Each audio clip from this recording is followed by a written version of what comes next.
왜 그렇게 많이 안 들어봤냐 이렇게 여쭤봤더니 아이 타겟으로 한 마이크로바이옴 강의는 많이 못 들어봤다고 하시더라고요. 그래서 오늘 정말 좋은 시간이 될 거라고 저는 확신합니다.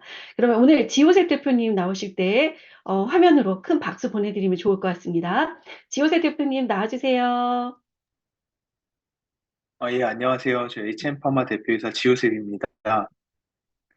예, 오늘 1시간으로 이제 구성을 해달라고 화면이 공유가 잘 되었나요? 잘 보이시나요? 화면이 아까는 잘 됐는데 지금 좀 깨지는 것 같은데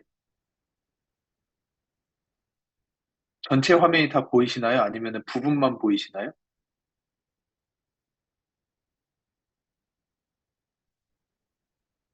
약간 잘려서 보입니다, 대표님. 한번 그쵸? 네, 중지하고, 잠시만요. 네, 예, 네, 다시 할게요. 네.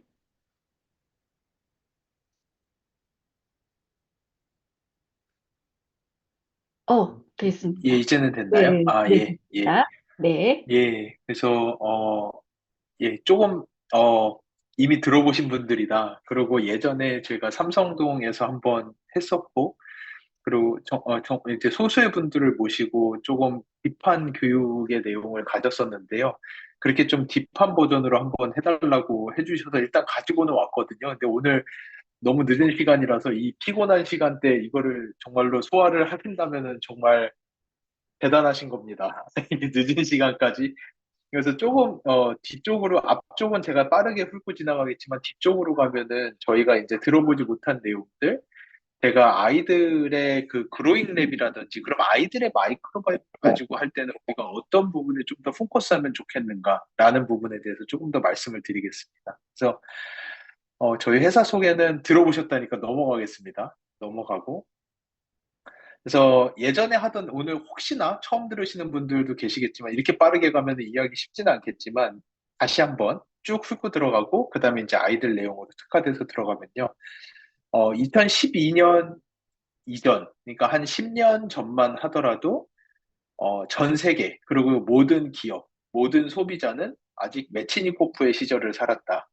1850년, 1870년 노벨상을 수상한 메치니코프가 건강하게 장수하기 위해서는 우리 장에다가 발효 음식 안에 들어있는 유산균을 먹어서 가장 많이 넣어줄 때 건강하게 장수할 수 있다. 그럼으로써 프로바이오틱스의 개념을 시작을 하였지만 2012년 국립보건원의 논문 이후로는 사람 장 안에는 2,000종에 달하는 많은 미생물들이 있고 이 미생물들의 밸런스, 조화가 가장 중요하다. 건강한 사람의 특징은 장 안에 한 종류의 미생물이 많은 게 아니라 얼마나 다양한 미생물을 가지고 있는지가 건강한 사람의 특징이다. 이게 2012년도의 논문. 그래서 요게 이제 요때부터 사람들의 개념이 바뀌었어야 하지만 사람의 장내 미생물의 다양성을 높이는 것은 극도로 어렵다 보니 그 이후로도 모든 과학자들이 눈을 감고 그냥 다시 메치니코프로 돌아가 유산균이 최고야만을 하던 때에 아메이가 이 프로젝트를 시작을 하였던 거. 왜 장내 미생물 다양성이 중요하냐? 우리가 먹는 대부분의 물질은 전부 다 고분자 화합물. 특히나 우리가 먹는 더블엑스라든지 또는 뭐 밀크시슬과 같은 이런 천연물이라든지 건강기능성 식품이라든지 심지어 우리가 먹는 음식이라든지 석류 주스, 콩단백질 이 모든 것들은 대부분 고분자, 아주 복잡한 구조로 만들어져 있는 화합물, 뭉쳐진 물질들인데 이런 물질들은 우리의 장세포, 이게 장세포인데요. 우리의 장세포를 통과해서 혈액을 타고 각종 장기로 갈 수가 없다.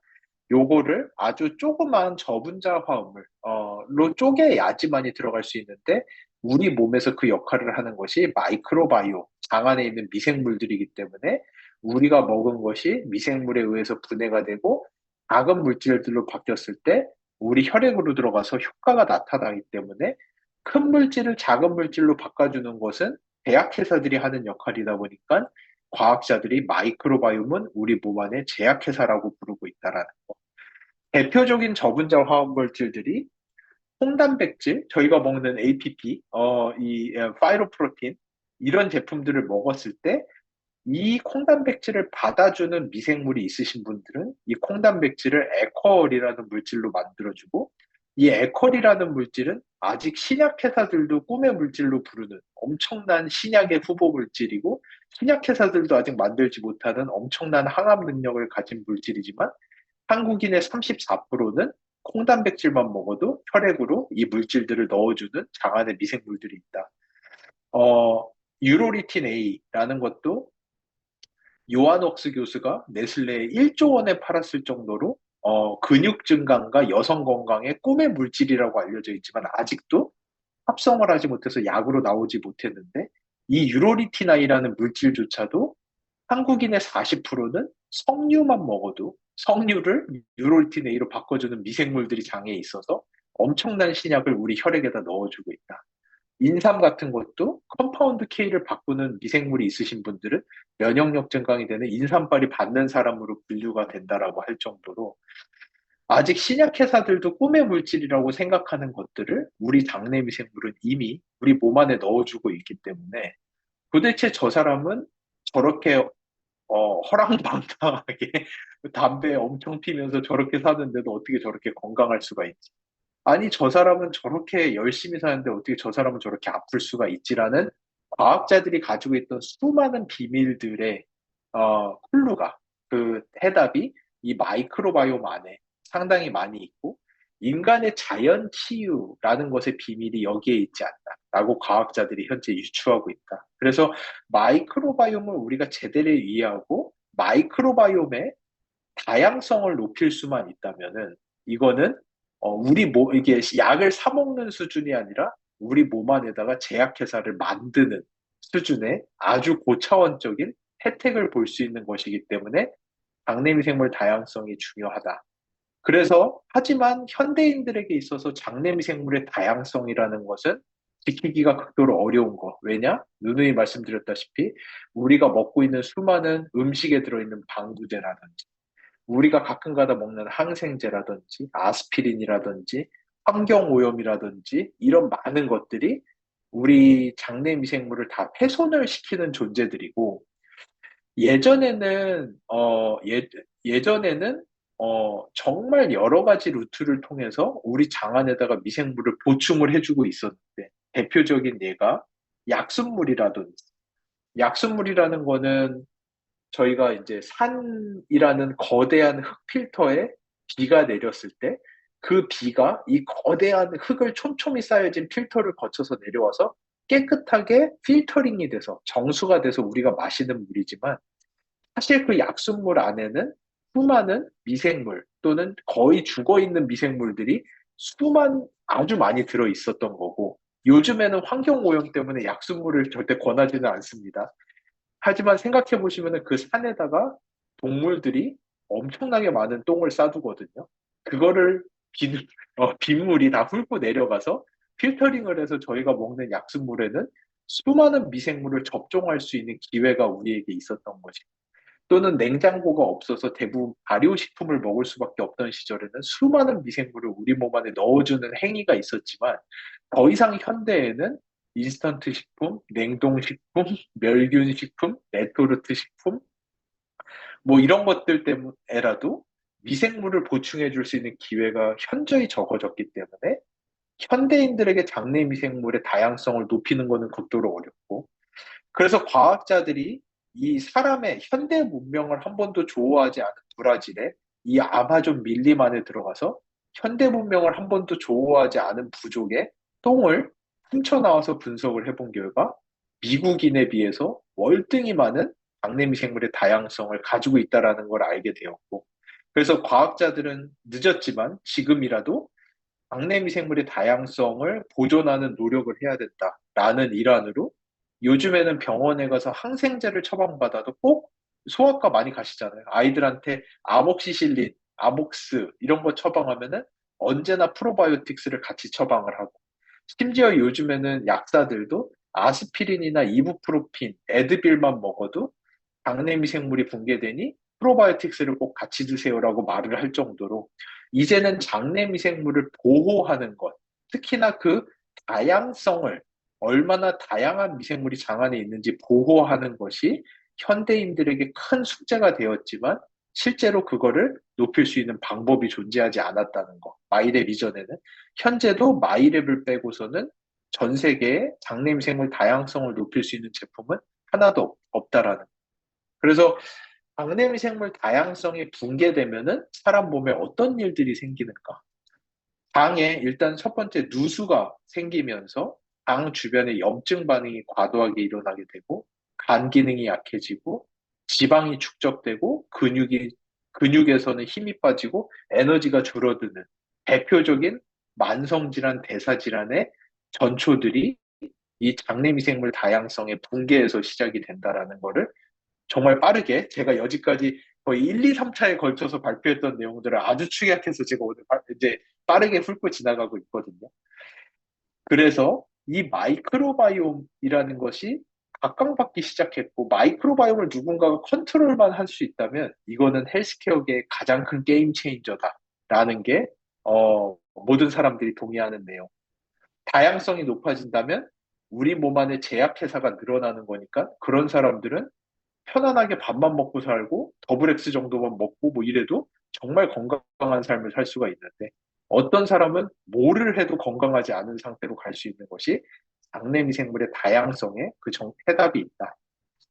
그래서 과학자들은 과학이 발전을 해왔고 1세대 기술이 그럼 건강한 사람 장 안에 어떤 미생물이 있는지 봅시다.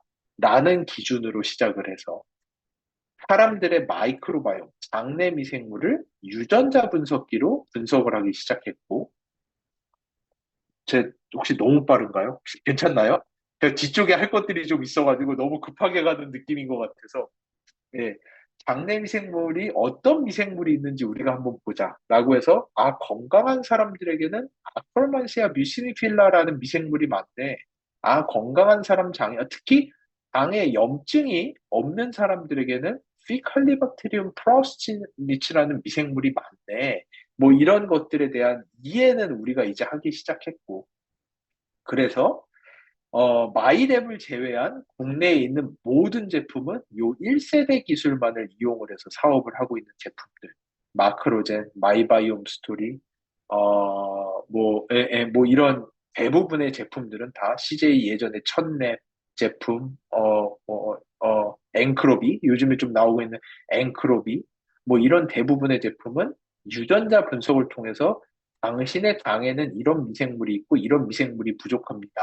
라는 이야기만으로 사업을 하고 있고, 하지만 정작 중요한 것은 장 안에 어떤 미생물이 있든 없든 이들이 어떤 대사체, 저분자 화합물을 만들어서 우리 혈액에 넣어줄 수 있는지가 무척 중요한 거기 때문에 이 대사체라는 거를 찍지 않고서는 우리가 마이크로바이옴을 완벽히 이해할 수 없다라는.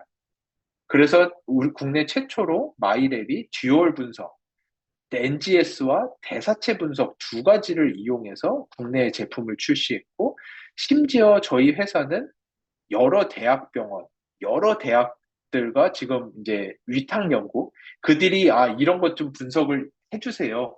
라고 저희에게 대학병원도 그렇고 많이 의뢰를 하는데, 요 1세대, 2세대, 장내미생물과 대사체 분석만도 저희가 보통 용역 연구비로 건당 70만 원씩 수주를 하고 있을 정도로 요 미생물과 대사체를 같이 본다라는 건 극도로 어려운 기술인데 요 두 가지를 같이 합쳐서 출시한 게 마이랩이라는 제품이고 마이랩만이 가지고 있는 아주 큰 독창점이라는 거. 근데 여기서 더 나가서 사람들마다 마이크로바이옴이 다 다르다 보니 어떤 물질이 들어왔을 때 어떤 사람은 A라는 물질이 들어오면 단세지방산이 만들어지는데 어떤 사람은 A가 아니라 C가 들어와야지만이 단세지방산이 만들어집니다. 장내미생물이 사람들마다 다 다르고 식생활이 다 다를 수밖에 없다 보니 여기에서 만들어지는 대사체의 패턴이 너무나도 달라서 이거는 그냥 점 찍듯이 이게 찍듯이 당신 이거 먹으면 좋을 거야 라는 식으로 해서는 절대로 장내미생물의 다양성이나 대사체를 높일 수가 없으니 이거를 시뮬레이션 할 수 있는 기술이 있어야지만이 개인 맞춤형으로 뭐를 먹으면 당신의 다양성이 올라갈 겁니다. 라는 결론을 내릴 수가 있고 요 3세대 기술까지 마이랩 안에 들어가 있고 요 3세대 기술까지 들어가서 개인 맞춤형의 클루를 주는 거는 전 세계에 마이랩이 유일한 제품이라고 제가 자주 말씀드렸습니다. 여기까지 아주 빠르게 왔습니다. 그래서 그 핵심 기술이 피마스라는 거. 이 피마스는 한 사람의 분변을 가지고 오면은 그 장내 미생물을 여러 개로 복제를 해서 여기다 1번부터 6번의 마이크로바이옴 제품을 넣어보고, 아, 이분은 3번이 들어갔을 때는 프로피온 3만 높아지고 다양성이 못 올라가네. 아, 이분은 6번이 들어가면은 락테이트만 올라가고 다양성이 심지어 좀 떨어지네. 아, 2번이 들어가면 가장 좋구나. 뭐 이런 판단을 저희가 티마스를 통해서 내리고 가장 좋은 제품을 추천드리는 것이 마이랩이라는 시스템. 그리고 요거는 이미 임상 시험을 통해서 섭취 전과 후에 장내 미생물 마이크로바이옴 다양성과 장내의 핵심 대사체, 호스트바이오틱스가 아주 유의적으로 증가한다라는 것을 검증을 하고 출시한 제품으로 전 세계의 유일한 장내 미생물 다양성을 증가시킬 수 있는 전 세계 유일한 제품이라는 게 저희 마이랩의 가장 큰 특장점이라는 거. 예, 여기까지 왔습니다. 이제 결론 페이지입니다. 제가 해본 중에 정말 제일 빠르게 온 것 같은데요. 15분 만에 여기까지 돌파를 했거든요. 여기까지 쫓아오셨더라고 믿고 저는 이제 다음 내용으로 넘어가 보겠습니다. 그래서 잠시만 물 좀 마시고. 그래서 이 마이크로바이옴이라는 거는 건강과 밀접한 연관성이 있고 특히나 면역계 질환, 소화기계 암 발생, 그리고 뇌 기능에 있어서 가장 중요하고 밀접한 연관성이 있다고 알려져 있어서 이와 관련된 질환을 하시는 교수님들은 저희 연구실이랑 저희 회사랑 거의 다 연결이 되어 있어요. 최근에 이제 아산병원이랑 같이 폐쇄성 폐질환, 이것도 면역계 질환의 일환이거든요. 그리고 서울대 어린이병원의 자폐라든지 이 뇌기능에 관련된 연구들, 서울대 어린이병원이랑도 벌써 연구 시작해서 하고 있는 지가 오래됐습니다. 자폐 아이들의 분변 시료도 많이 가지고 있고요. 자폐 아이들의 마이크로바이옴 안에 있는 특징이 무엇인가? 도대체 건강한 아이들에 비해서 자폐 아이들에게는 어떤 미생물이 부족하고 어떤 대사체가 부족하길래 이런 질병이 나타나는가? 이런 연구들은 저희가 지속적으로 하고 있고요. 서울대 이제 소화기 내과의 췌장암 센터와도 연구를 지속적으로 하고 있어서 소화기계에 있는 암들, 췌장암도 소화기계거든요. 소화기계에 있는 암의 발병은 도대체 마이크로바이옴에 의해서 어떻게 만들어지는가? 이거는 이 중에 단 하나만 밝히더라도 세계 최고 수준의 회사가 될 수 있는 내용들인데, 마이크로바이옴은 여기에 걸친 여러 가지 내용들을 다 커버하고 있다라. 또 한 가지, 마이크로바이옴은 저희가 하는 엔자임 바이옴과 같은 식품부터 건강기능성 식품, 치료제, 개인 맞춤형 제품까지 정말로 다양한 분야로 확장이 가능하다 보니까 전 세계적으로 미국은 이미 1조 원이 넘는 돈을 투자를 했고요. 그래서 여기에서 하고자 하는 것들이 몇 가지 있습니다. 가장 큰 것은 제가 누누이 말씀드렸던 사람의 휴먼 게놈 프로젝트로 할 수 없었던 한 사람의 미래를 보는 알고리즘. 저희가 저희 아이들의 5년 뒤의 미래를, 건강 상태의 미래를 볼 수 있다면 이게 얼마나 획기적일까요? 진짜로. 그리고 이 아이들의 5년 뒤의 상태를 우리가 3년 뒤에, 1년 뒤만 하더라도 1년 뒤에 우리 아이들의 건강 상태를 올리거나 낮추거나 할 수 있는 클루를 알 수 있다면 여기는 이것이야말로 진정한 마이크로바이옴이 왜 헬스케어계의 게임 체인저가 될 수 있는지. 그래서 마이크로바이옴의 데이터베이스의 축적을 통해서 마이크로바이옴 데이터베이스로부터 한 사람의 미래의 건강 상태를 보는 알고리즘을 만든다면은 이것은 바이오계의 가장 큰 게임 체인저가 될 것이고, 그것을 위해서 미국의 국립보건원이 휴먼 마이크로바이옴 프로젝트를 하고 우리나라의 식품연구원이 마이크로바이옴 연구를 해서 2만 내, 4천 내에 달하는 어마어마한 데이터베이스를 만들었지만 10년에 걸쳐서, 5년에 걸쳐서 만들었지만 마이랩이 단 1년 만에 3만 내가 넘어가면서 전 세계 가장 큰 데이터베이스를 가지게 됐고, 이러한 데이터베이스를 통해서 최근에 어, 암에 의해서 이제 갈 수 있는 새로운 길들이 많이 열렸죠. 그 중에 하나가 엔자임 바이옴이라는 제품. 저희가 마이랩을 출시하고 나서 고객분들이 소화, 장불평감을 많이 호소하는 것을 봤고, 도대체 왜 이렇게 장불평감이 아메이에 많은가를 봤더니 상당히 많은 양의 프로틴을 아메이 분들이 매일같이 되게 좋은 거죠. 정말 좋은 건데 상당히 많은 양의 프로틴을 드시고 계시고, 특히나 이 프로틴이 올 플랜트 프로틴이라는 정말로 어, 분해하기 어려운 프로틴들. 사람의 효소만으로는 절대 쪼갤 수 없는 프로틴들. 그러다 보니 이 프로틴을 받아줄 수 있는 미생물이 있으신 분들은 당이 편한데, 이거를 받아주는 미생물이 없으신 분들은 정말 당이 폭발하는 현상들이 아미에서 발생한다는 것을 알게 됐고, 저희가 가진 3만 개의 데이터베이스 안에서 단백질 분해능과 탄수화물 분해능이 아주 좋으신 분들만 딱 뽑아서 이분들이 도대체 왜 이렇게 기능이 좋은가, 특징이 뭔가를 봤을 때 나타나는 두 개의 미생물을 찾았고, 요 미생물들을 소화효소, 엔자임이랑 붙였을 때 아메이의 APP 제품, 단백질 제품의 소화 효과가 4배 이상 증가하는 것을 확인해서 출시한 제품이 엔자임 바이옴이라는 제품. 이런 식으로 저희의 이 데이터베이스의 힘을 얻어서 기존의 시장에 없던 신제품을 아주 빠른 속도로 아주 높은 효과를 가진 제품들을 아메이는 만들 수 있는 역량을 이미 만들었고, 저희가 지금 아주 유심히 보고 있는 게 그로잉 랩에 대한 데이터들입니다. 도대체 이 그로잉 랩의 데이터가 3년만 쌓인다고 상상을 해보세요. 성장이 이렇게 좋은 아이들의 미생물의 특징은 무엇이고, 이 미생물들이 도대체 어떤 물질을 만들어서 아이들 혈액에 넣어주길래, 이 아이들은 이렇게 성장이 빠른가? 이 아이들의 인지가 이렇게 좋은 이유는 도대체 무엇인가? 장내 미생물이 무엇을 만들길래 그러는 것인가? 이런 것들을 저희가 축적 데이터, 연속 데이터를 통해서 알게 됐을 때, 아메이가 포지셔닝 할 수 있는 신제품들의 가치는 정말 시장에 없는 유니크한 제품들이 쏟아져 나올 수 있는, 어떻게 보면은 판도라의 상자, 어떻게 보면은 엄청난 보고, 데이터베이스, 알고리즘이 아미에서 지금 계속해서 만들어질 수 있는 근간이 이 마이랩과 그로잉랩 말하는 거. 그래서 여러분들은 이제 엔드 유저, 그냥 소비자가 아니라 이러한 아메이의 10년 뒤의 미래를 만들어가는 개발자로서 이 프로젝트 안에 들어와 있다라는 거에 자부심을 가지셔야 된다라는 게 제가 지금까지 말씀드렸던 내용들이고요.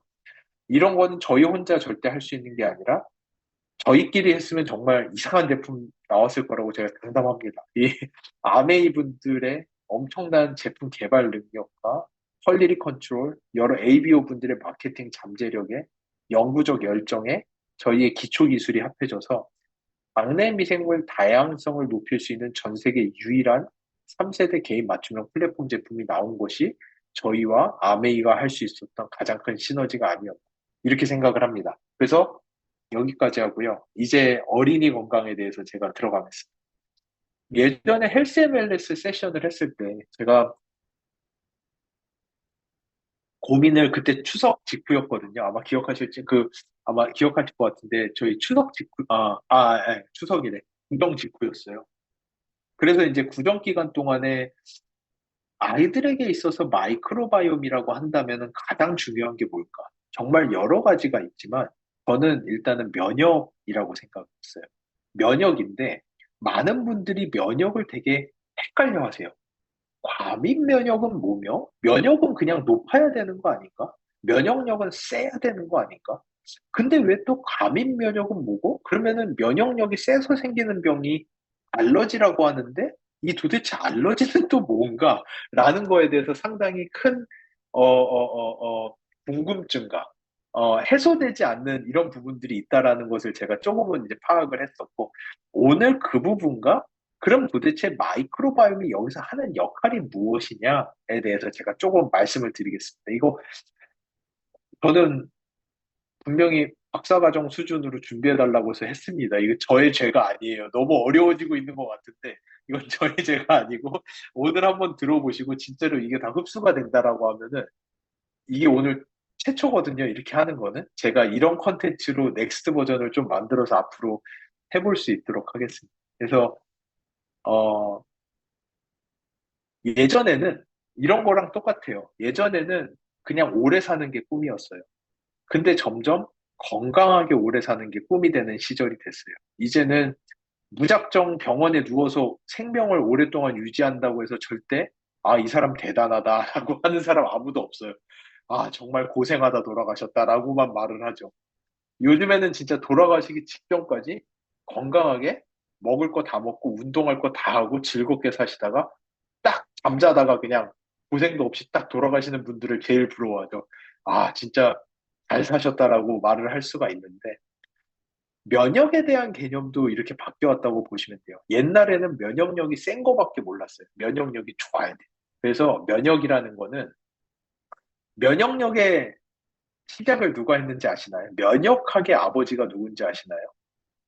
면역학의 아버지가 메치니코프입니다. 유산균을 이야기했던 메치니코프가 사실은 노벨 의학상을 면역학을 개발함으로써 받았어요. 메치니코프가 어떻게 면역학을 알게 됐냐 하면은 메치니코프의 스승이 루이스 파스테르입니다. 미생물, 식품 안에 있는 미생물을 처음으로 발견한 루이스 파스테르고, 루이스 파스테르가 발견한 미생물을 사람의 혈액에다가 넣었고 혈액을 관찰을 했더니 혈액 안에 있는 어떤 세포가 뾰족뾰족해지면서 그 미생물을 잡아먹는 광경을 보게 돼요. 엄청나게 놀라운 광경을 보게 된 거죠. 그러면서 아, 우리 몸은 외부의 물체로부터 우리 몸을 보호하는 기능이 있어. 라는 걸 알게 되고, 그거를 면역력이라는. 그래서 우리 몸을 보호하는 디펜시브 시스템을 이제 면역이라고 저희가 부르죠. 그러다 보니까 이 면역력이 세면 좋은 거예요. 세면은 병에 안 걸려. 면역력이 세면은 남들은 그 애들 초등학교 반에서 콧물 감기 확 돌았는데 몇몇 애들은 훅 넘어가는 애들 있잖아요. 면역력이 세서 그래. 이게 일반적인 이해였어요. 근데 면역력이 한없이 세지다 보니까 어떤 일들이 생기기 시작했냐면은 사람들이 류마티스 관절염이 생기기 시작하고, 사람들이 염증성 장질환이 생기기 시작하고, 알러지가 생기기 시작하고, 과민 면역 반응이라는 게 생기기 시작해요. 여기에 개념을 살짝 말씀드리면은 가장 쉽게 이해할 수 있는 거는, 이제는 그냥 마냥 면역 세포가 많은 게 문제가 아니라 면역 세포가 똑똑해야 돼요. 면역세포가 똑똑하지 않아서 생기는 질병이 과민성 면역질환, 아가 면역질환이라고 이해하시면 가장 쉬울 것 같아요. 오늘은 이거보다 더 멀리 나가지는 않을게요. 훨씬 더 복잡한 개념이지만 이렇게 이해를 하시면 가장 좋을 것 같아요. 어렸을 때 사람의 면역세포는 교육을 받습니다. 다음 페이지부터 이 내용에 대해서 조금 제가 설명할 건데요. 인트로로 살짝 하고 넘어갈게요. 사람의 면역세포는 사람이 태어나고 아주 어릴 때 면역세포들이 교육을 받으면서 면역 체계가 사람 몸 안에 만들어지기 시작해요. 이때 얼마나 교육을 잘 받았는지, 내 아이의 면역세포가 얼마나 교육을 잘 받았는지가 이 면역세포가 얼마나 똑똑한지를 결정을 해줘요. 대표적인 게 하이진 띠어리라는 게 있어요. 너무 깨끗해서 걸리는 병. 우리의 면역세포는 외부에 어떤 물질들이 있는지를 알아야 되고, 적이 누군지, 아군이 누군지를 알아야 돼요. 우리 면역세포가 갑자기, 면역세포가 땅콩 같은 거를 적으로 인지하기 시작한다면 그게 땅콩 알러지가 되겠죠. 이 아이가 태어나서 너무 깨끗한 침대에만 살았어요. 3살까지. 그래서 이 아이의 면역 체계는 진먼지 진드기라는 거를 한 번도 본 적이 없어요. 근데 이 아이를 데리고 4살 때 콘도를 닦았는데 침대에서 이 아이의 면역세포가 진먼지 진드기를 난생 처음 봤어요. 그럼 이 면역세포는 난리가 나는 거예요. 죽는 줄 알아요. 거의 에이즈가 내 몸에 들어온 줄 알아요. 에이즈 바이러스가 들어온 것처럼 반응하기 시작. 난리가 나는. 야, 나 죽는다. 이거 절대 내 몸 안에 절대 들어오게 해서는 안 돼. 눈물, 콧물, 점액을 막 쏟아내면서 기침, 재채기를 하면서 내 몸 안으로 못 들어오게 하려고 밖으로 엄청나게 내뱉고, 그러면서 이 면역세포들은 얼굴로 다 달려와서 주변에서 다 대기를 해요. 이 들어오기만 해봐. 뒷머리들이 내가 당장 죽여버릴 거야 하고 100만 대군을 저희 얼굴 주변에다 갖다 모으기 시작해요. 면역세포들이. 그러다 면역세포들이 너무 많이 기도 같은데 주변으로 오기 시작하면 기도가 막히기 시작해요. 그럼 이제 숨이 안 쉬어져요. 천식이죠. 대표적이죠. 땅콩을 먹었는데 엄청난 적인 줄 알고 공격을 시작하면 똑같은 현상이 나타나요. 천식이 일어나는 거죠. 또는 이런 것들을 저희가 과민한 면역 상태라고 하고, 면역세포가 조금 어려운 말로 톨러런스, 관용, 너그러움, 인정해주는 것이 없는 거예요. 얘는 조금 덜 배운 거예요. 누가 내 아군인지를 다 알지 못하는 상태. 또 한 가지, 이거는 자가 면역 질환의 개념인데, 면역세포가 교육을 받았는데, 건망증이 걸리기 시작해요. 옛날에는 잘 알고 있었어. 아, 얘는 내 관절이야. 내가 공격하면 안 돼. 내 몸의 일부야. 얘는 절대 공격하지 말라고 교육을 잘 받아서 잘 살고 있었는데, 어느 날 갑자기 면역세포가 바보가 되기 시작해요. 치매가 걸리면서, 얘가 적이었나? 아군이었나? 이러다 갑자기 적이야. 라고 하면서 공격을 시작해요. 관절에 염증이 엄청나게 생겨요.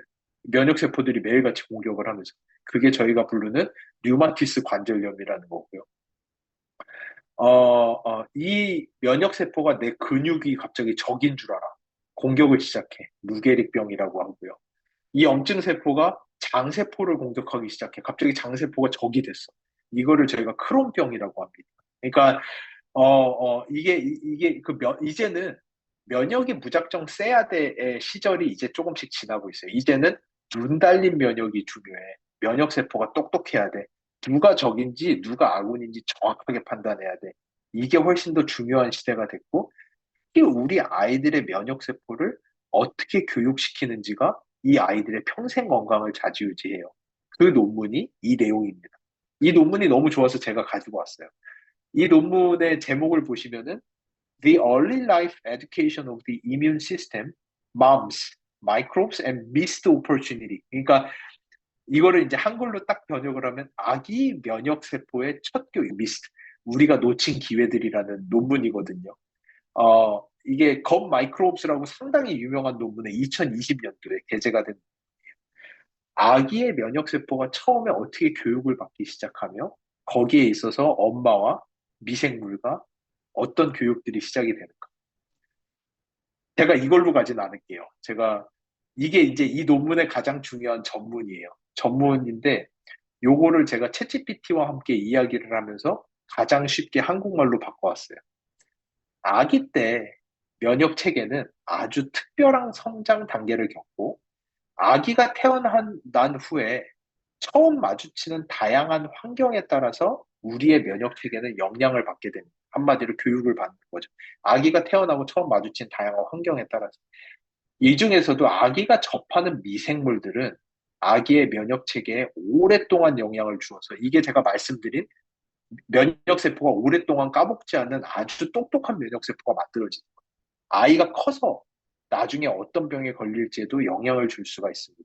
이 논문에서는 아기 때의 면역 체계의 특별한 점과 특히 이 장내 세균, 마이크로바이옴이 어떻게 면역 체계를 교육하는지에 대해 이야기하는 논문이 이게 2020년도에 나온 엄청나게 유명한 논문입니다. 그래서 여기에 요 그림을 보시면 돼요. 오퍼튜니티라고 하죠. 기회라고 하죠. 이 기회라는 게 뭐냐? 여기서 얘기하는 기회는 다이버스 마이크로 많이 보셨죠? 다양성이 미생물의 다양성. 얼마나 다양한 미생물이 아이들 장으로 들어옴으로써 이뮨 임프린팅 면역 체계에다 얘네들이 각인을 새겨놓고 우리의 면역 세포를 교육을 시킴으로써 성인이 되어서 나중에도 어떻게 건강한 상태로 계속해서 살아갈 수 있는 missing microbes 잃어버린 미생물들 항생제라든지 인스턴트 식품이라든지 이런 것들을 통해서 우리가 미생물을 잃어버렸을 때는 면역 세포들의 임프린팅이 되지 않고 면역 세포들이 똑까놓고 얘기하면 무식한 거죠. 이런 상태가 되면은 면역 세포가 누가 아군이고 누가 적인지를 모르고 이 세상에 뭐가 있는지 배울 기회가 없어요. 그러면서 나중에 커서 온갖 대사 질환과 면역계 질환과 자가 면역 질환에 시달린다라는 것이 이 논문의 핵심입니다. 그래서 오늘 이 시간을 통해서 제가 한 가지 강조하고 싶은 것은 면역이란 도대체 무엇인가? 이제 박사과정으로 넘어간다라고 하면은 면역이 단순히 많은 게 문제가 아니라 똑똑한 면역이 무엇인가에 대해서 아셔야 돼요. 똑똑한 면역이라는 것은 아이들의 면역세포를 아주 어린 시기에밖에 교육을 시키지 못해요. 사람의 면역세포는 사람의 몸은 생각보다 아주 디펜시브예요. 그래서 이 아주 어렸을 때만 사람 장에 존재하는 M셀, 대문자 M이라고 하는 M셀이라는 게 존재해요. 점점 어려워지는데 10시가 다 돼가는데 제가 이러면 안 되는데 그 M셀이라는 게 존재해요. 거기는 뭐냐면은 톨게이트예요. 장 일부를 열어놨어요. 그래서 저희는 장 누수라고 부르는 현상을 아기 때는 일부러 만들어놔요. 그래서 아기들 입으로 들어와서 장에 있는 미생물들을 혈액으로 막 보내요. 왜냐? 이 아기는 태어날 때 엄마의 피를 가지고 태어나죠. 엄마의 피 속에 있는 면역세포가 자기를 뒤에서 받쳐주고 있거든요. 아기들은. 그때밖에 할 수 없는 거예요. 엄마의 엄청나게 강한 면역세포들이 뒤를 받쳐주고 있기 때문에 아기들은 그거를 믿고 장의 일부를 열어버려요. 그리고 장 안에 있는 미생물들을 자기의 혈액으로 끌고, 장 주변 안쪽으로 끌고 들어오면서 면역세포들이 엄청 깊이 있는 공부를 할 수 있는 기회를 주는 게 어린 나이. 그게 거의 6세 정도쯤에 이 M셀이라는 게 닫히기 시작해요. 그때부터는 그 정도로 깊은 교육의 관계를 가지기가 쉽지 않고, 그리고 심지어 16세가 지나게 되면은 면역세포들이 더 이상 공부하는 거를 거부하기 시작해요. 그때부터는 다 배웠어. 이제 끝이야. 이제는 요게 이제 나는 교육은 끝나고 난 이제 사는 거야. 라는 게 16세에서 형성이 됩니다. 그러다 보니 3세에서 16세 사이에 이 오퍼튜니티 기회, 방안의 미생물의 다양성을 얼마나 높여놓는지가 이것이 그 아이들의 평생 건강에 핵심 클루가 된다라는 게 이 논문의 핵심 내용이에요. 그래서 오늘 이거는 알고 넘어가면 좋겠어요. 우리 아이의 이제는 면역력을 키워주자라고만 이야기하시면 안 된다. 우리 아이의 면역력을 교육을 시키자. 우리는 똑똑한 면역세포를 만들어주자. 예, 그 핵심은 장 안에 있는 미생물의 다양성이다라는 거. 여기가 이제 오늘의 제가 아이들에게 도대체 왜 마이크로바이옴이 중요한가에 과학자로서 저에게 물으신다면 이게 저는 1번일 것 같아요. 그래서 여러분이 어디에 가서도 다른 분을 만나서라도 이제는 뭐 면역력이 높아서 이 정도로 멈추지 마시고 면역력이 똑똑한 게 얼마나 중요한지 알아? 그게 알러지, 천식, 아토피와 나중에 아이들이 커서 생기는 자가 면역 질환에 대사 질환에 이런 것들을 대부분 결정하는 게 당신 아이의 면역세포가 얼마나 똑똑한지야. 근데 그 면역세포를 누가 교육시켜주는지 알아? 그게 바로 장 안에 있는 미생물이야. 장 안에 있는 미생물이 다양해지기 시작하면은 아이의 면역세포가 똑똑해지기 시작해. 이 아이들은 아무거나 보고 패닉하지 않아. 아무거나 보고 아토피나 알러지 때문에 고생하지도 않고, 아무거나 보고 공격을 해서 크론병이니, 루게릭병이니, 류마티스 이런 거에 쉽게 노출되지도 않아. 면역세포가 똑똑해야 돼. 요 포인트를 오늘 기억하시면 되게 좋을 것 같습니다. 그거 외에도 장내 미생물의 다양성이 어린아이들에게 어떤 영향을 미치는가? 이건 예전에도 제가 말씀을 드렸었죠. 이스라엘에서 나온 연구 논문.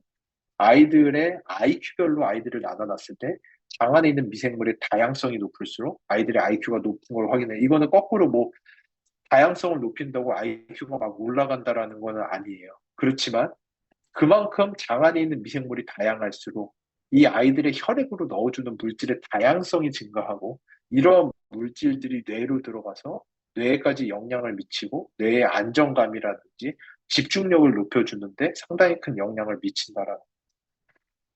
그리고 이런 거는 요 논문은 아이의 성장 호르몬에 대한 연구 논문들이에요. 여기 보시면은 H가 건강한 아이, P가 그 성장 호르몬이 부족한 아이예요. 건강한 아이, 성장 호르몬이 부족한 아이에 비해서 셰넌 인덱스 많이 보셨죠? 이제는 여기까지 오시면 요거 뭔지 바로 아셔야 돼요.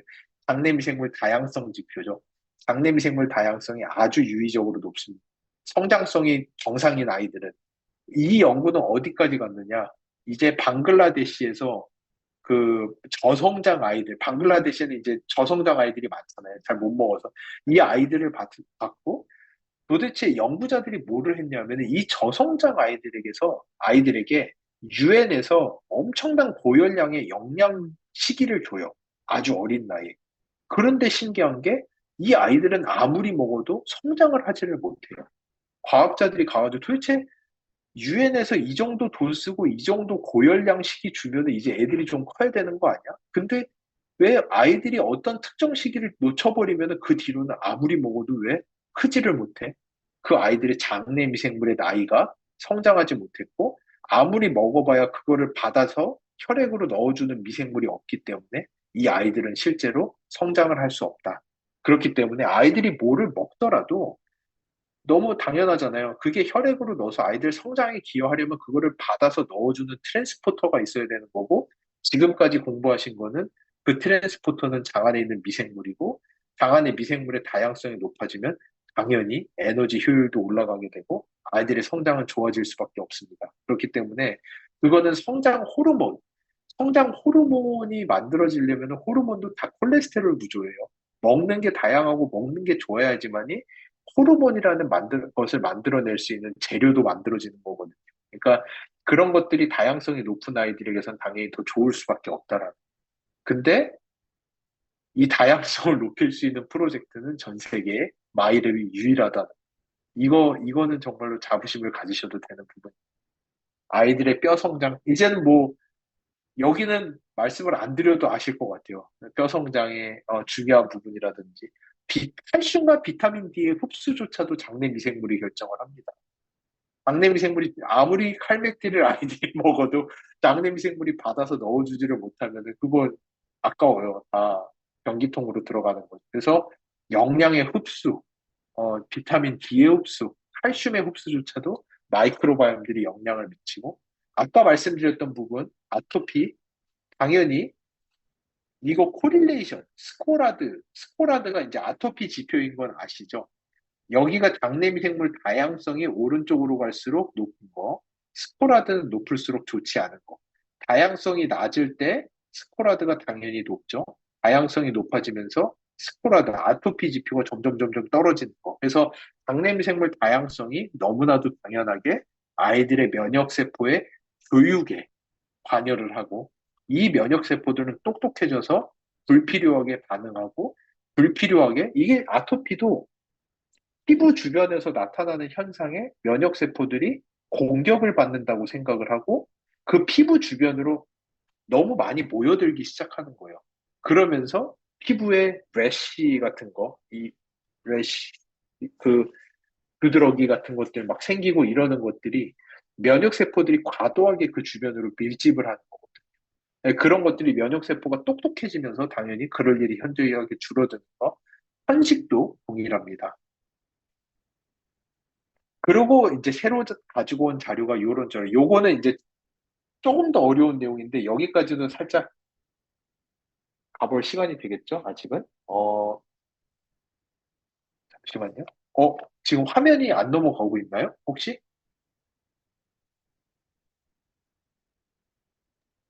잘 괜찮나요? 넘어갑니다. 예, 아, 인트로 하실 때 안 넘어가는지 알으셔가지고, 그렇게 그런 거예요? 얘기하셨는데, 예, 예, 잘 넘어가고 있습니다. 알겠습니다. 네. 잘 넘어가나요? 예.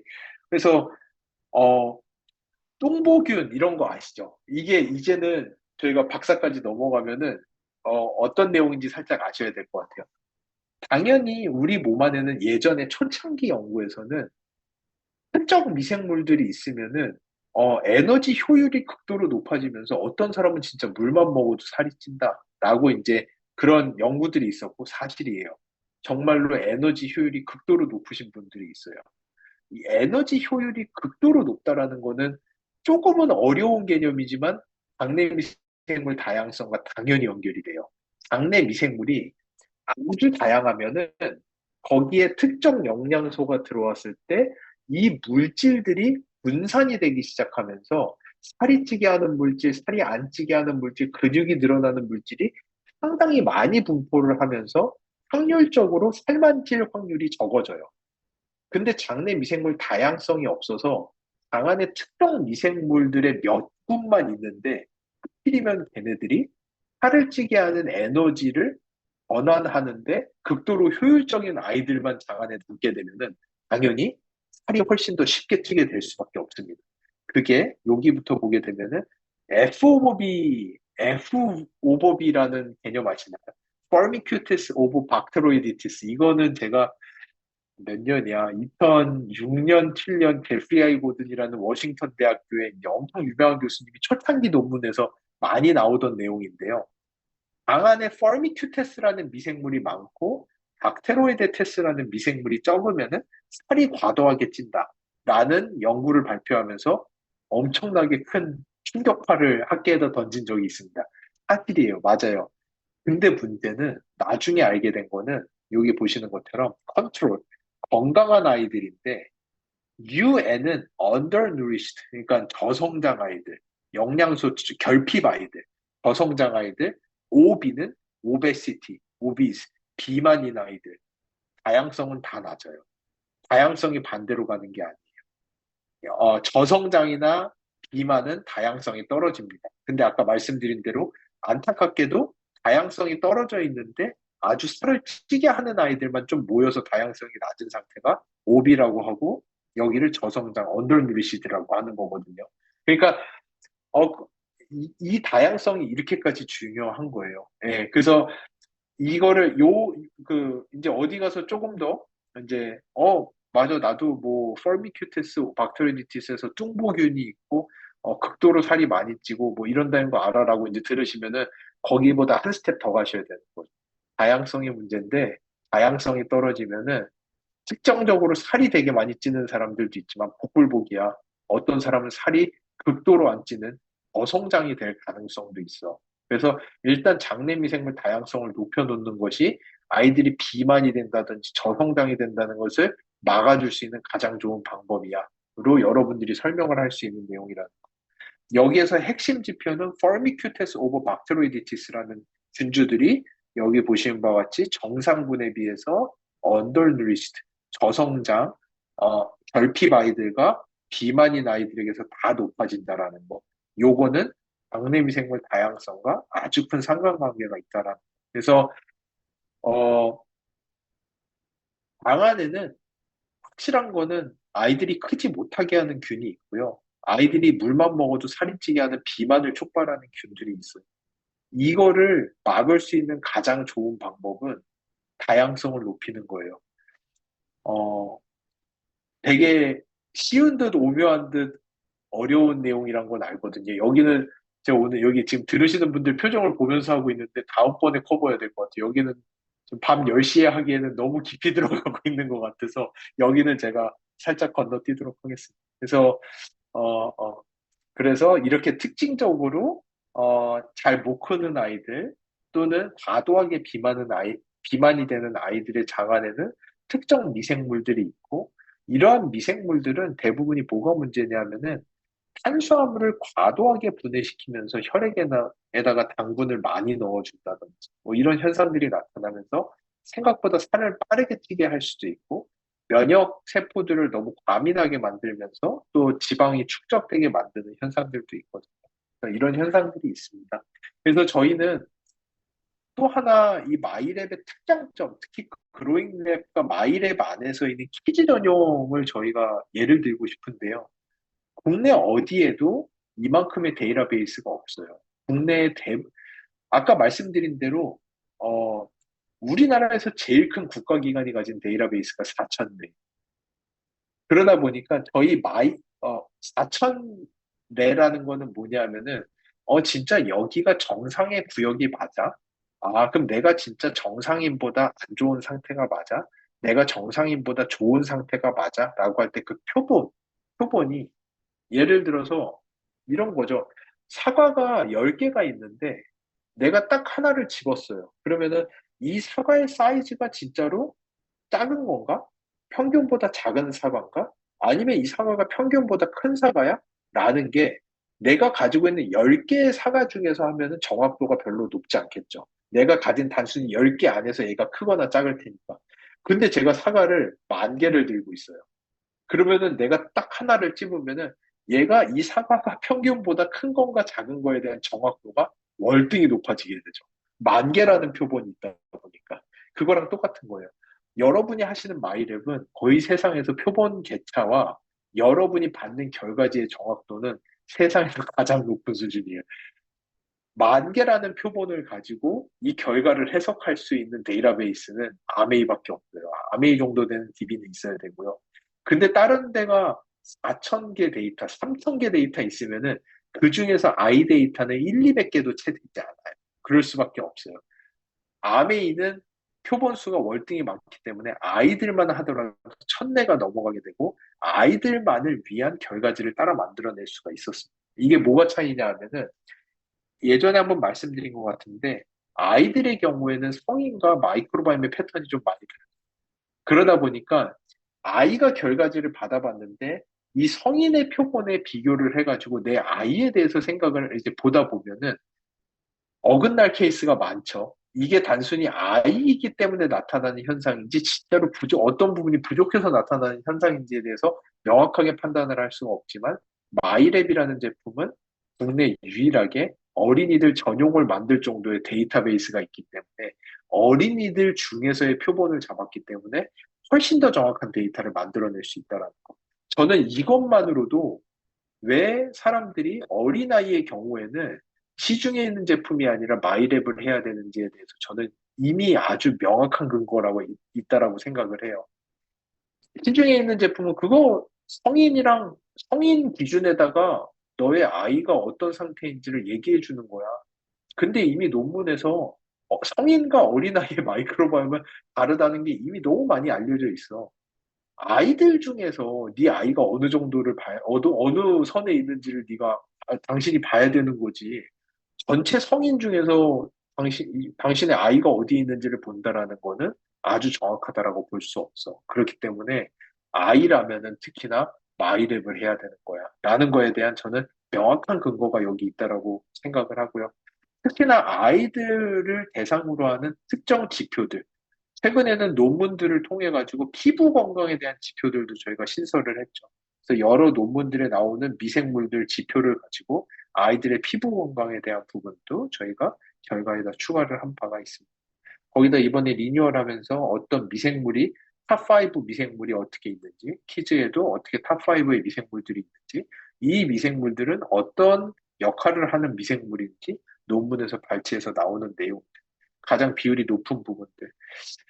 어, 미생물쟁이 입장으로 솔직히 말씀드리자면은, 이 역할에 대해서는 너무 깊이 들어가시지는 않으면 좋겠어요. 근데, 어, 미생물쟁이 입장에서는 그렇게 생각을 하는데, 다른 회사들이 이런 것들을 이렇게 하다 보니까 저희가 월등히 좋은 기술임에도 불구하고 왜 정보를 다 안 주시는 것 같죠? 라는 얘기를 자꾸 들어서 어쩔 수 없이 이렇게 표현은 했지만, 솔직히 말씀드리면은, 히제렐라라는 균은 정말 많아요. 이거는 어떻게 생각하시냐면 되면은 김씨예요, 김씨. 그래서 어떤 사람이 김씨가 똑똑해요, 박씨가 똑똑해요라고 물어보면 뭐라고 하실 건가요?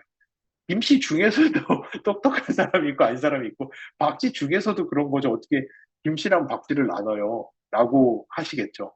미생물쟁이 입장에서 히데렐라가 좋은 균이에요, 나쁜 균이에요라고 묻는다면 시데렐라 안에서도 좋은 애가 있고 나쁜 애가 있습니다라고 말할 수밖에 없어요. 솔직히.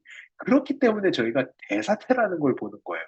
궁극적으로 그러면은 좋은 마이크로바이옴은 뭐예요? 얘네들이 좋은 물질을 많이 만들어서 넣어주면 이름이 박씨건 김씨건 최씨건 이씨건 간에 혈액에다 넣어주는 좋은 물질을 많이 만들면 좋은 마이크로바이옴입니다. 라는 하나의 측면이 있기 때문에 저희가 대사체를 같이 하는 거고요. 그렇기 때문에 마이랩이 특별한 거예요. 듀얼 분석이라는 걸 하기 때문에. 단순히 미생물 이름들만 가지고 저희가 모든 걸 판단한다면 약간은 문제가 있어요. 티제렐라처럼 좀 유명하지 않은 아이들은 특히나 문제가 있고, 하지만 아주 유명하게 잘 정리되어 있는 애들도 있습니다. 그렇기 때문에 저희는 미생물 건강 지표에서는 아주 잘 정리된 아이들만 뽑아서 써요.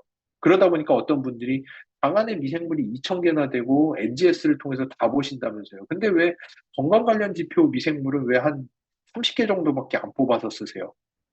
정말로 잘 정리가 되고 연구가 아주 잘 된 애들만 뽑아서 가장 정확한 사실을 전달하기 위해서 정말 잘 알려진 애들만 저희가 뽑아서 전달을 드립니다. 그렇지 않고 너무 멀리 가다 보면은 조금 애매한 내용들이 나올 수 있다라는 거. 그러니까 그래서 이런 것들도 여러분이 마이랩에 대해서 생각하고 타사 제품과 했을 때 어떤 분이 다른 제품을 가져와서 여기서 티제렐라, 셀리모나스, 엔테로코커스가 이렇고 이거 다 나오는데요 라고 얘기하면은 그렇게 말씀해 주셔야 돼요. 티제렐라 중에서도 좋은 애가 있고 나쁜 애가 있고 김씨가 똑똑해, 박씨가 똑똑해. 거의 그런 수준이야. 대사체까지 넘어가서 정말로 어떤 좋은 물질을 만들어서 넣어주는지까지 우리가 들어가야지만이 정말 정확한 걸 본다라고 볼 수 있고, 이렇게 어려운 기술, 듀얼 분석 기술로 간 거는 국내의 마이랩이 유일해라는 거를 여러분이 같이 알고 계시면 되게 좋을 것 같습니다. 그래서 그거 외에도 설문의 내용도 상당히 특화돼서 아이들 전용으로 만든 바가 있습니다. 그래서 오늘 제가 준비한 내용은 여기까지고요. 아까 뒷부분에서 이제 들으시는 분들의 표정을 보면서 제가 조금, 아, 오늘은 여기까지 해야겠다라는 생각을 하면서 조금 빨리 끌고 와서 조금은 일찍 끝냈거든요. 요거 어땠는지 저희 AKL 쪽에다가 조금 피드백도 좀 주시고 하면 좋을 것 같아요. 아, 이거는 좀 너무 간 것 같아요. 이거는 이런 밤중에 듣기에는 좀 심각할 정도로 어려웠습니다. 또는 저는 면역 말고 다른 거 했으면 좋겠어요. 이거는 제 생각이니까. 똑똑한 면역? 이거 너무 어려워요. 그냥 면역력이 좋다라는 거면 됐지, 도대체. 면역세포가 많으면 됐지. 그 중에 눈 달린 면역은 뭐고, 똑똑한 면역은 도대체 뭐고, 해서 기억력이 좋아야 된다는 건 뭔 소리고, 이해가 안 가시는 거 있으면 좀 공유를 해주셔서 제가 교육 자료를 만드는데도 좀 도움을 받을 수 있으면 좋겠습니다. 여기까지입니다. 감사합니다. 혹시 시간이 감사하게도 한 3분이 남았는데 질문 한두 개만이라도 좀 받아서 해볼까요? 네, 지금 예. 채팅방에 좀 많이 올라와 있는데, 지금 계속 아, 댓글이 예. 올라와 있어서 좀 보시기가 좀 예, 예. 어렵습니다. 예, 예, 예, 예. 아, 정말 감사합니다. 좋았다고 해주시니 정말 감사합니다. 정말, 저도 좀 부담스러울 정도로 이 밤중에 하기에는 너무 어려운 내용이었는데요. 예. 번호를 두 개나 받는 친구들이 있나요? 아, 그렇진 않습니다. 마이랩으로 지정되는 저희가 이 피바스라는 걸 통해서 마이크로바이옴 1번부터 6번까지 중에서 하나를 골라드리잖아요. 그 알고리즘 이면에는 어떤 것이 있냐면은 이 아이의 장 안에 1번부터 6번의 제품이 들어왔을 때 가장 좋은 거부터 순서를 나열해줘 라는 AI 알고리즘을 돌리고 있거든요. 그래서 거기에서 순서가 쭉 나와요. 그래서 언제나 저희는 가장 좋은 거를 추천을 드려요. 근데 간혹 이런 일들이 있어요. 1등과 2등이 0.1점 차이, 1등과 2등이 0.01점 차이가 나는 케이스들도 있어요. 그렇다고 해서 저희가 1, 2번 같이 드세요라고는 절대 못 하잖아요. 그런 경우에는 당연히 0.001점이라도 더 높은 아이를 추천을 드려요. 그러다 보니까 이런 케이스에서는 검사를 할 때마다 1번, 2번, 1번, 2번, 1번, 2번 이렇게 왔다 갔다 하는 케이스들이 있어요. 이거는 1등과 2등의 차이가 너무나도 미묘할 때 이런 현상들이 나타날 수가 있습니다. 그래서 왜 이렇게 언스테이블해? 왜 이렇게 왔다리 갔다리 해? 이렇게 느끼시는 분들이 있겠지만 그런 분들은 거의 박빙이라는 거예요. 그 두 개의 제품이 그분의 장내 미생물을 조금 바꾸는데 박빙이라는 걸로 이렇게 생각을 해주시면 좋을 것 같고 그래서 하나만 언제나 배정이 됩니다. 이제 두 개가 배정되는 케이스는 없습니다. 예. 예. 어, 건선 마이크로바이옴 도움 당연히 있죠. 이제 저도 잘 아는 분인데 고광표 교수님이 하시는 고바이오랩에서는 건선을 대상으로 이미 임상 이상에 들어가 있습니다. 거기는 치료제의 영역으로 가고 있고요. 건선이나 이런 것들이 되게 저희가 연구하는 내용을 1분만 하고 이제 마무리를 하면요. 어, 저희 몸은 그 콜레스테롤이라는 물질이 있어요. 이 콜레스테롤이라는 물질이 저희 몸에서 너무너무 중요해요. 모든 세포를 만드는 뼈대이자 우리의 뇌세포를 만드는 뼈대예요. 그러다 보니까 이 콜레스테롤은 놀랍게도 밖에서 먹는 거 외에도 내 몸도 스스로 만드는 기능이 있어요. 그래서 밖에서 들어오는 것과 내 몸에서 만드는 것들을 조절을 해가지고 콜레스테롤의 양을 우리 몸에 언제나 일정하게 유지를 하는데 거기를 SREBP라는 구조를 가지고 있어요. 스테롤 레귤레이터리 엘리멘터리 바인딩 프로틴이라는 물질로서 조절을 하고 있는데 이 저희가 먹는 콜레스테롤을 쪼개가지고 우리 장 안에 넣어주는 게 암즙산. 암즙산이 그거를 미셀이라는 구조로 만들면 넣어주는데 박내미생물이 여기서 어떻게 관여를 하냐면은 이 담즙산을 쪼개줘요. 마이크로바이옴. 이 담즙산의 문제는 뭐냐면은 너무 세요. 지방을 녹이는데 여러분들 이런 생각 해보셨나요? 야, 내가 곱창을 먹는데 어떻게? 곱창은 소화가 되는데 내 장은 소화가 안 되지? 소의 장 구조와 내 장의 구조가 달라서 절대 그렇지 않습니다. 장세포의 구조는 똑같아요. 소장세포나 내 장세포나. 근데 내가 먹은 곱창은 소화하는데 내 몸에 달려있는 장, 내 장은 소화가 안 되는 거죠. 그 비밀은 어디 있냐면은 담즙산을 쪼개주는 미생물 안에 있어요. 조금 어려우니까 짧게 하고 끝낼게요. 담즙산은 음식물만 소화를 하고 내 장을 소화하기 전에 그거를 디액티베이션, 활성을 없애버려요.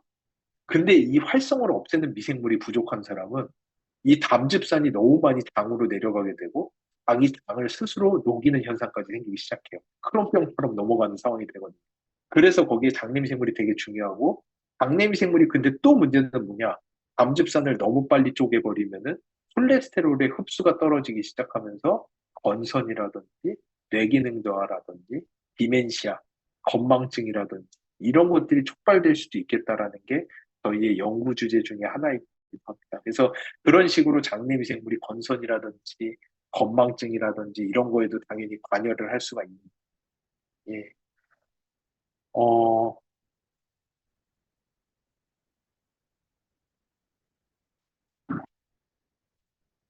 6개월에 한 번은 하시는데 자꾸 검사 결과가 바뀐다.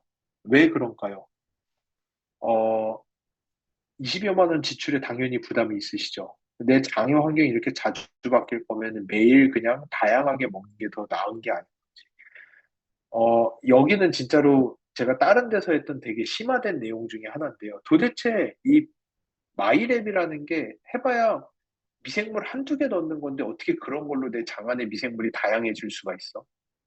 저희는 매일같이 아무리 요즘에 저희 장에다 넣는 미생물이 줄어들었다고 하더라도 수백 개가 넘는 미생물을 저희 장에다 매일같이 넣고 있어요. 하지만 얘네들이 우리 장에 정착할 수 있는 좋은 장의 환경을 만들어줘야지 장 안에 정착을 하면서 다양성이 늘어나는 거지. 그 환경을 만들어주지 못한다면은 아무리 다양하게 들어와 봐야 다 내려갈 수밖에 없습니다.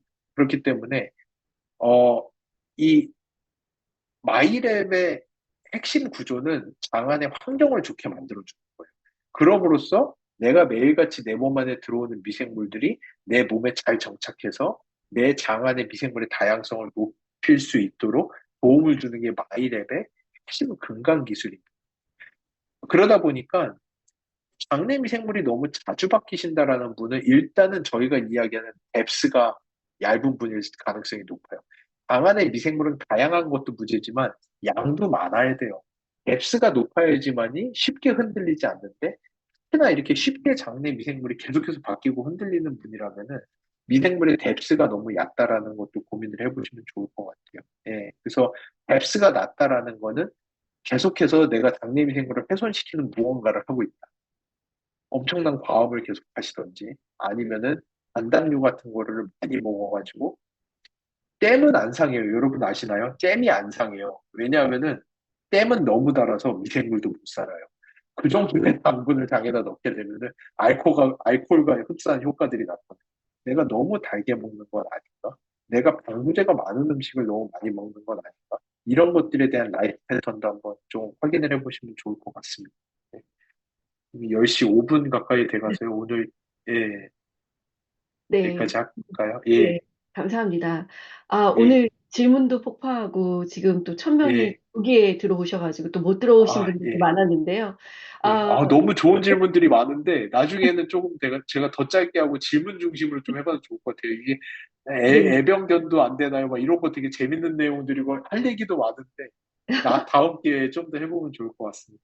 예, 네, 그럼 다음 달에도 우리 지호셉 대표님이 나와주시기로 했으니까요. 저희 많이 기대하고 또 이 내용을 설문에다가 이제 내용을 적어주시면요. 저희가 잘 정리해서 이제 Q&A 세션도 한 번 더 마련하도록 하겠습니다. 그래서 예. 지호셉 대표님 오늘 강의 너무 좋으셨죠? 우리 큰 박수로 보내드리면 좋을 것 같습니다.